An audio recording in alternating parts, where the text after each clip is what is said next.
From Dark Knights to Ninja Turtles and everything in between. Stick around, I'll tell you about it.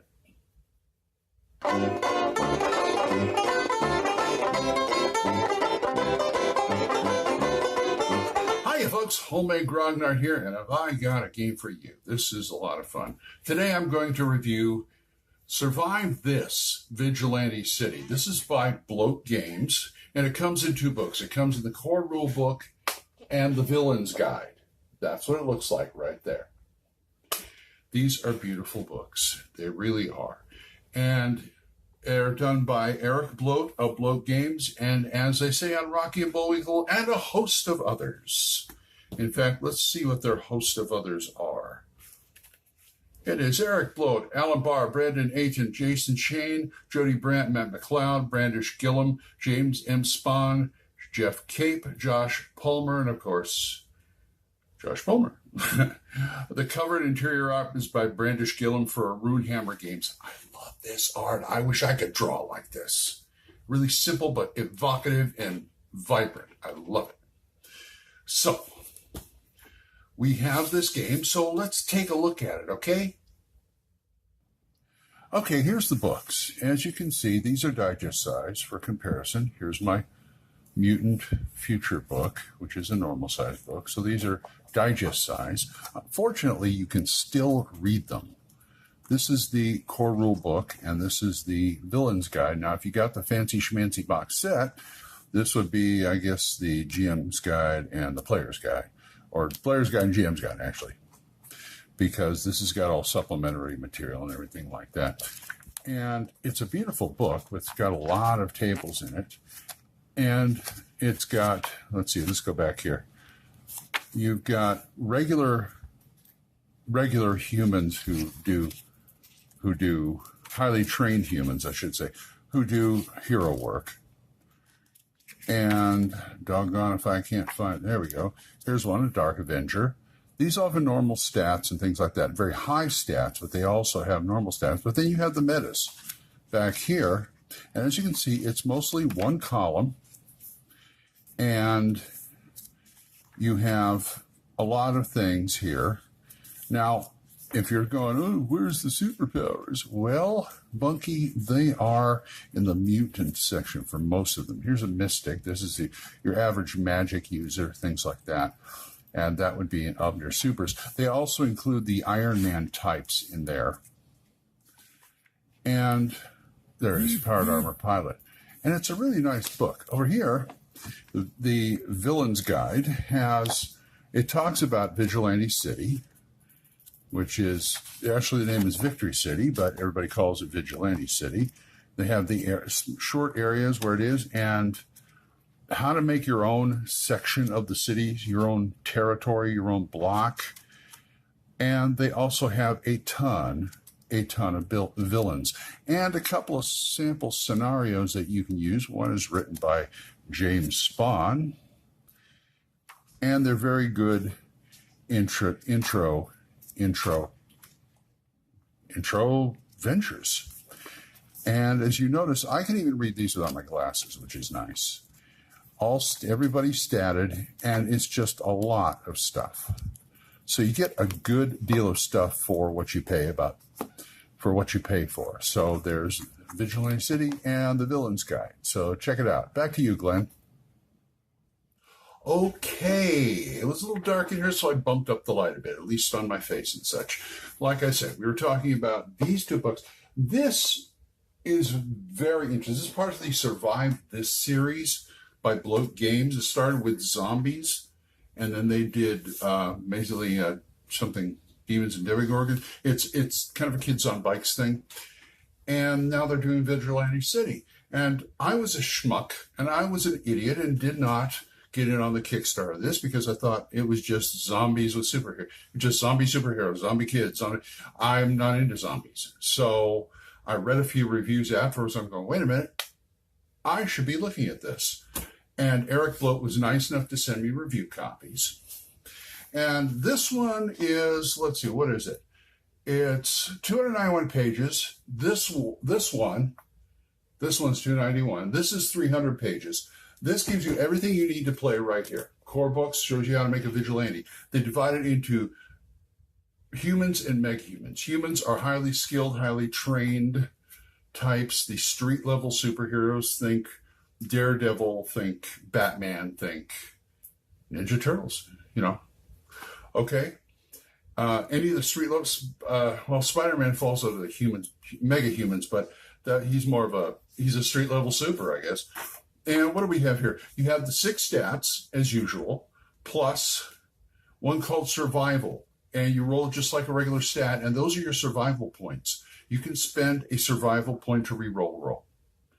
And you only get 1 survival point per adventure, so you can go through them pretty fast.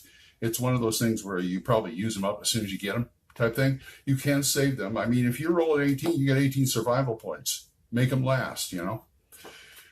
The saves here, they have saves. And interesting about the saves, courage, critical, death, magic, mental, and poison. Now, courage is interesting because it's kind of a, let's see what it says here. Courage, it's rolled when your morale is challenged by encountering a non-supernatural, non-mega-human opponent or dangerous obstacle for the first time. Every time you fail a courage save, and the saves are done as a roll under,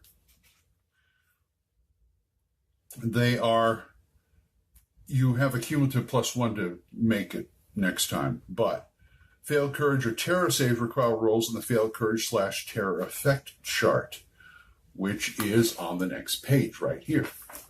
And you roll anything from you're stunned, you urinate, you run and hide, scream, you're spooked, and things like that. Now, if you run into supernatural or mega-human stuff, you roll a terror roll, which you roll over, and the target number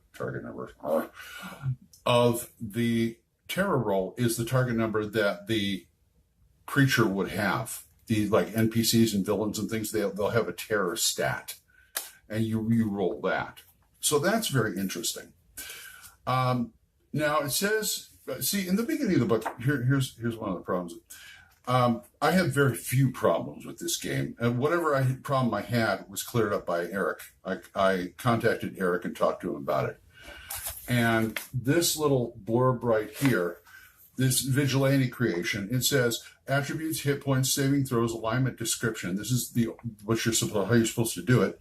Background or origin, you pick one there, roll it. Choosing a vigilante class, base hit points, determining starting possessions, and armor class. Now, starting possessions are within whatever class you take. There is no equipment chart. And the only thing I haven't found on here is the base hit bonus. I don't know where that is. It could be in the other book. I don't know. But anyway, let us go on. Now, it's interesting. Regular humans, you have, let's see, 1, 2, 3, 4, 5, 6, 7, 15 classes. 15 classes. They are Archer, Athlete, Crime Fighter, Dark Avenger, Gadgeteer, Genius, Hardboiled Detective, Night Nurse, KNIGHD, Martial Artist, Mentor, Mercenary, Protege, which is another way of saying sidekick, Sharpshooter, Street Preacher, and True Vigilante. I found, and they're all packaged in their own little package, and they got a skill progression. Let's see, let's pull one up here. Here's the Archer. See, you get your prime attribute, saving throws, pluses or minus, skill training.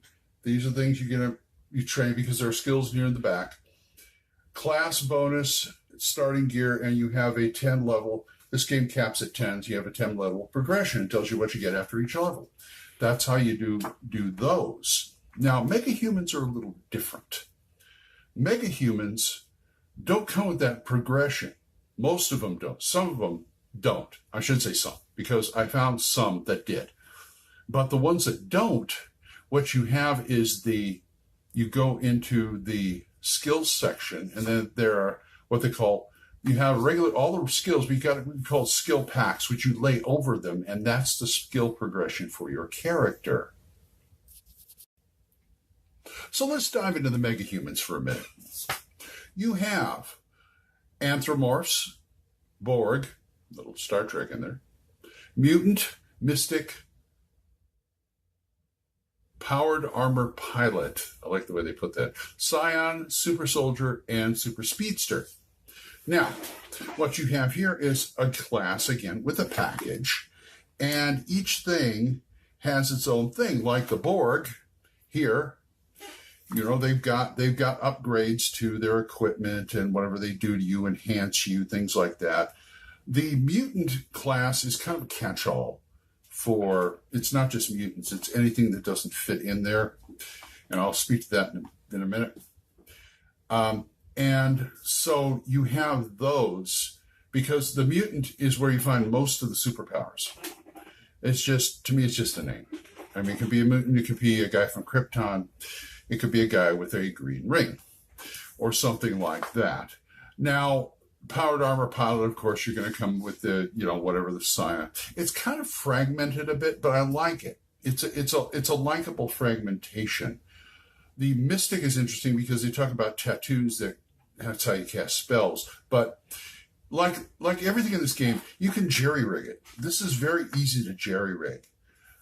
And the game plays pretty much like, you know, basic D&D.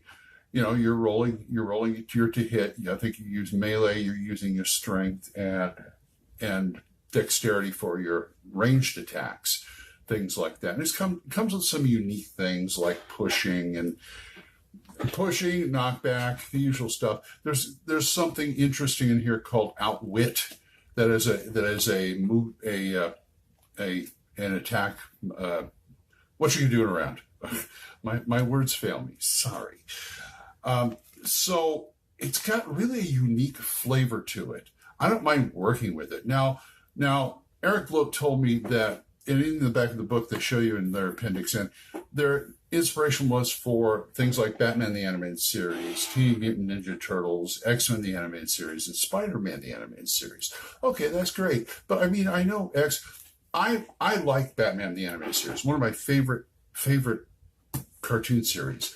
But I also want Justice League and Justice League Unlimited, if you know what I mean. So I like, when I do supers, I want as wide a range as possible. And this one's more concentrating on street level supers, but you can, he says he made it modular so you can make that master of the mystic arts, or the son, as I say, the son of Krypton, or the Amazon, or something like that. In fact, there's a lot of supplements out here that give you, this is a new class, the Amazon, the this, the that kind of thing. This book, The Villain's Guide, is like the supplement for, it shows you Vigilante City. It shows you, it's got a nice map of Vigilante City in there. And it doesn't go into too much detail because they want you to build your own. They'll give you plot hooks and stuff for those different sections, but you can build your own section with charts and dice drop tables. I love it. So you can have your own section of the city you're looking out for. And it's basically, Vigilante City is a hive of scum and villainy. It's pretty much a Gotham City. So you have that. And they also have something called Anthropomorph Island, which is a whole different thing. I mean, it's not different, but I mean, you got a whole bunch of interests there where the Anthropomorphs were sent on this island, so they're making it their home, and they're trying to, you know, this, that, and the other thing. And it's got tons, and I mean tons, of NPCs and villains. Not only the ones they show in here. In fact, it's so big, the index is in the front. But the table of contents show me not only are there regular rogues and villains that came up with the game, but they also have community content they got from the internet, from forums, things like that. Probably people who did the Kickstarter, that kind of thing. This is a great resource. Great resource. In fact, both of these are great resources. Great games. You should try them. Okay, where to get them? Okay, you can get the PDFs on drive-thru for $9.99 each. I should say each. And you can get physical copies of the game for $39.99 for a set on the Bloat Games website. And of course, I'll put the information down there. So that's my review. If you like this, give me a like, ring the bell, whatever they say. Give me a share, subscribe, things like that. And I'd appreciate it. And so go out and do that. And it's a lot of fun. So there is my review. And so I'll see you guys next time. Bye-bye.